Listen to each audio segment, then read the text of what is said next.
এখানে যে বারুণী খাল, এইটা আমাদের 3টে উপজেলা অন্তর্ভুক্ত, উজিরপুর উপজেলা এবং গৌরনদী এবং বাবুগঞ্জ। তাতে উজিরপুরে অর্ধেক সাইডটা মানে মেইন সাইডটা হয়েছে যে উজিরপুর উপজেলায়।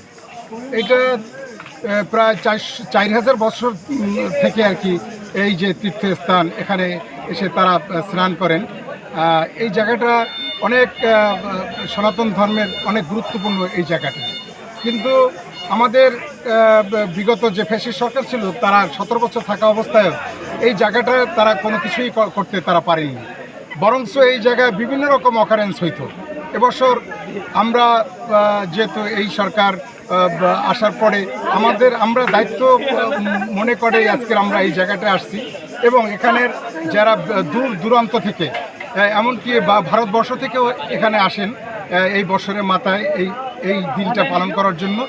কিন্তু সেই দিনটা পালন করার জন্য যে পরিবেশ দরকার, এখানে যে বারুণী খাল ছিল, আমি আমার পূর্বপুরুষ থেকে আমি জানছি যে এখানে অনেক বড় একটা খাল ছিল, যেখানে আসিয়া আমরা এই সনাতন ধর্মের যারা আছেন তারা এসে এখানে স্নান করতেন। কিন্তু সেই পরিবেশ কিন্তু আজকের নাই খাল, আজকের নাই যে স্নান করার পর যে তারা যে মানে তাদের বস্ত্র যে করবে, চেঞ্জ করবে, সেই জায়গাটা পর্যন্ত নাই। তাদের থাকার যে একটা জায়গা, যে মানে যাত্রী ছাউনির মতন আর কি, যে বিভিন্ন জায়গা থেকে লোক আসলে যে তারা এসে যে বসবে, এই ধরনের কোনো পরিবেশ নাই। এখানে হোটেল চলে, এখানে আসলে এটা একটা পর্যবেক্ষক এলাকা আমি মনে করি।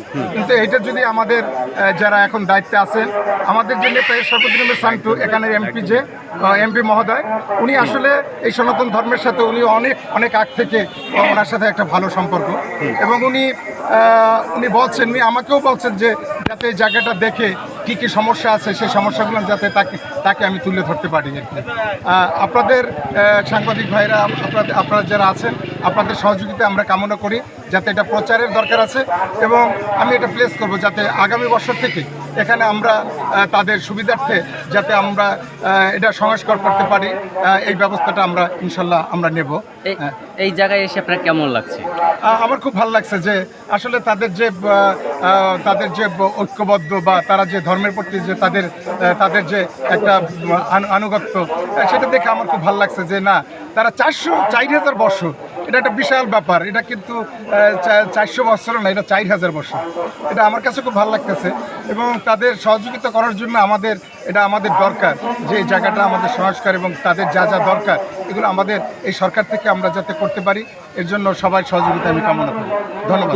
পূজা মণ্ডপে যারা ছিলেন তাদের একটা অবকাঠামো ছিল, এই অবকাঠামোটা তারা খুব শীঘ্রই আপনারা উপস্থাপন করবেন কিনা? হ্যাঁ, অবশ্যই তারা এটা অবকাঠামো যে আছে তারা অবশ্যই এটা তুলে ধরবেন। কারণ আমি মন্দিরে গিয়েও দেখছি, মন্দির মোটামুটি তাদের নিজের অর্থায়নে, তাদের এই সনাতন ধর্মের যারা আছেন, নেতৃত্বে যারা আছেন, তাদের নিজেদের অর্থায়নে মোটামুটি কিছুটা সংস্কার তারা করতে পারছেন। বাকি যেটা আছে সেটা আমাদের এমপি মহোদয়ের কাছে বলবো, যাতে এটা অতি শীঘ্রই আমরা এটা সংস্কার করে দিতে পারি। ধন্যবাদ সবাইকে। ধন্যবাদ।